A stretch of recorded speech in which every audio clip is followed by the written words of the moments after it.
after, you know, not to get into the Ninja Turtles thing, but after a Ninja Turtles film that for me I was like, this is not like the cartoon. What is this? Because it wasn't. And you know, other things like they ended up doing an Inspector Gadget movie that was like total horseshit and all this other stuff. I think adaptations to film, especially from strange media like video games or you know cartoons, that kind of thing, it is a difficult transition sometimes, but they succeed when they say the thing that clearly everyone loves and remembers about this is what we're going to build it on. We're not going to do our cutesy little take on it. We're not going to try to paste these characters into the movie we were just going to make anyway. We want to validate why people like this and share it with a larger audience. And I think that's what this movie succeeded at.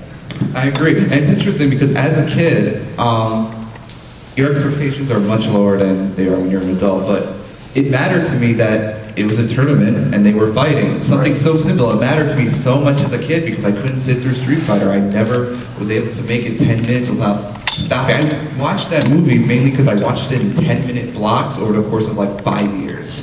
I'm starting to get the sense that you don't usually watch one movie at a time.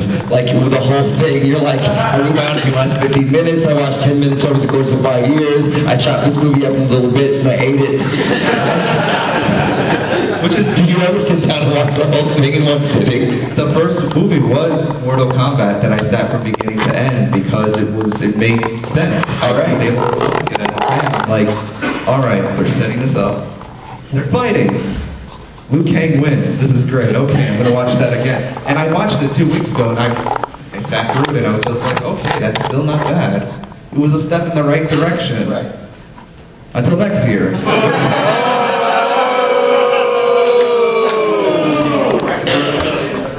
Mainly because, I mean, with the game Mortal Kombat 2, the whole goal is to up the ante and to step it up. And you would assume there'd be more hardcore fighting on a higher budget. The original director, yay or nay, wasn't brought back. The cinematographer for the first one was brought back. And, of course, he didn't have experience as a director. And we've already touched upon the lack of fighting. There's a lot of talking. There's a lot of explanation, which I think one of the bad things is it's all right to explain if it leads to a fight. To explain just to walk and explain some more is not a fighting movie. So it's exposition movie. Exposition. And they left out 2 characters in the movie. And the original cast. And it sucks. Yeah. Liu Kang, which I guess kind of eased the pain, but it says a lot about the actors that they didn't want to come back. So, I mean, they probably read the script and they're like, no fucking way. Sonya did go do Billy Madison, which was a step, yes, a much better choice. She was the girlfriend character? Was she? Okay, yeah, the blonde. Yeah, I did put that together. Yeah, and she did a better performance in that movie, unfortunately. But hey, what can you say? You know, I think the thing about, are we going down the line, or can I just jump in on this one? Do what you gotta do. I think the thing about Annihilation, which I also saw in theaters, we all probably in this room have heard of movies like The Room and Troll 2 and stuff like that. And we talked about sci-fi movie earlier. There's just a certain thing that's sometimes kind of hard to put your finger on. But to me, you know that a movie has this certain quality when, here, do this with me, when you're sitting and watching the movie and then you slowly look at each other like this.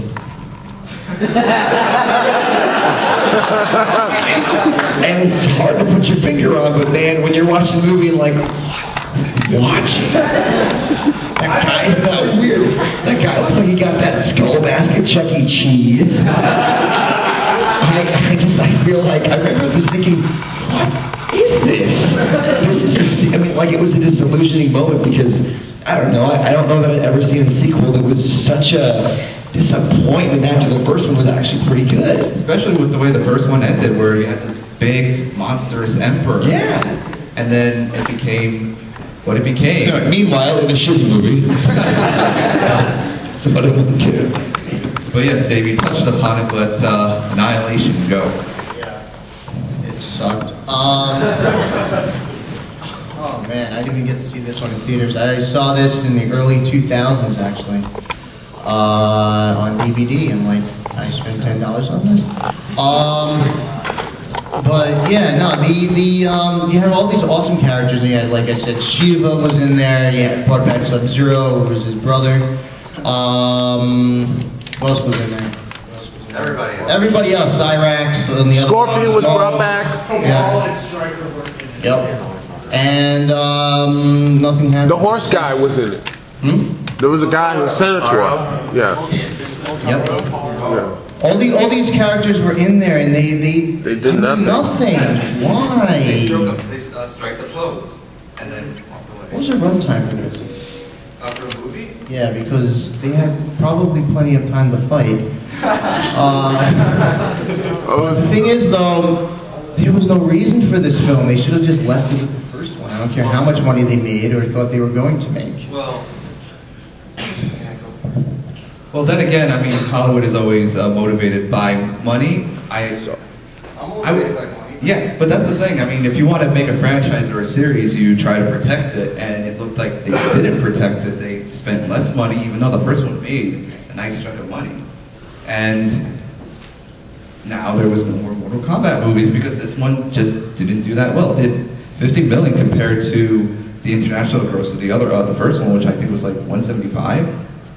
Which, I mean, on a decent budget is a pretty good thing to make on a video game movie, as history has shown us. Chris, Annihilation.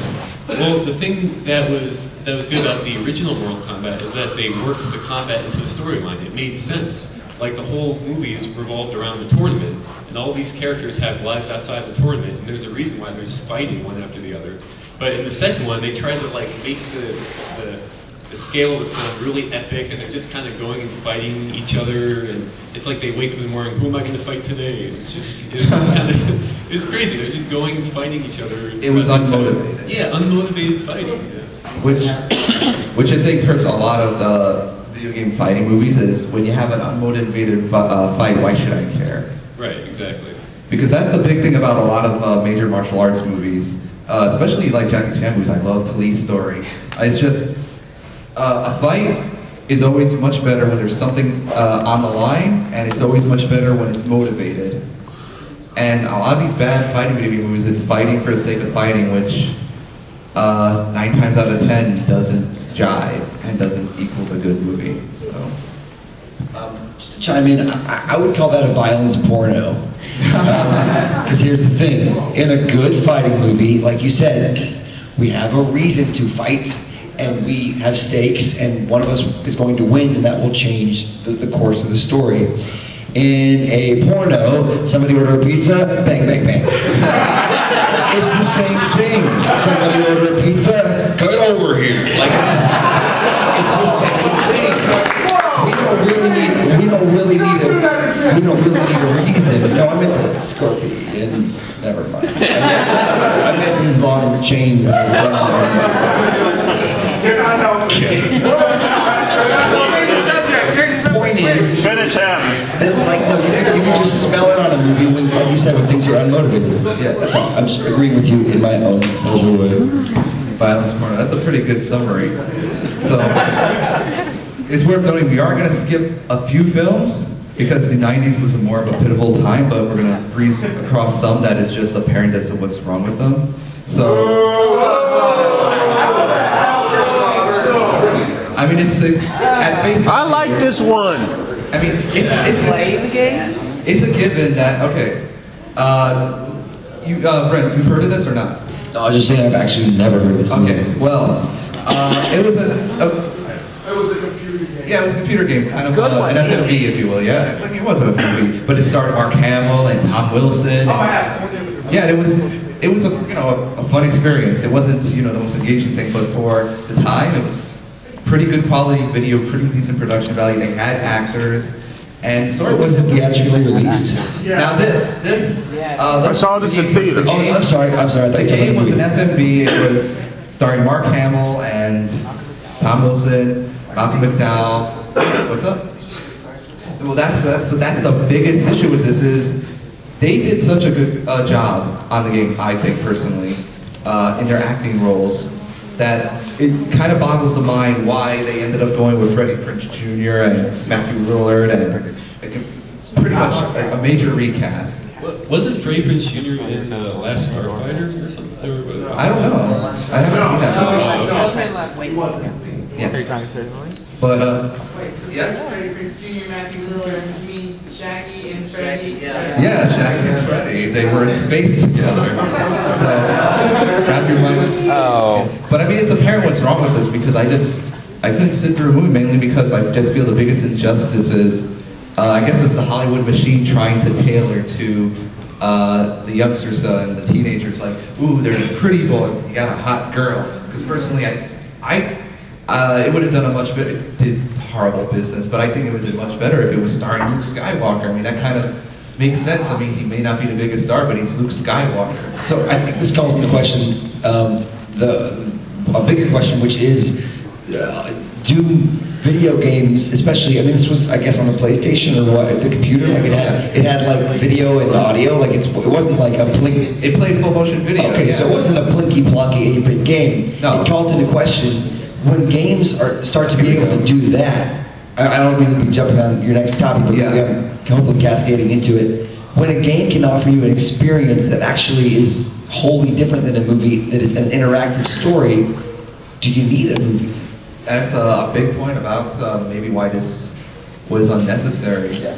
I mean, can't you just edit a nice, high-quality version of the game footage and release that on tape? I'm not looking to really play the game, but I wouldn't mind seeing the cutscenes. I mean, that became popular later, just taking cutscenes. Like Shenmue, the movie, was just nothing but cutscenes from Shenmue.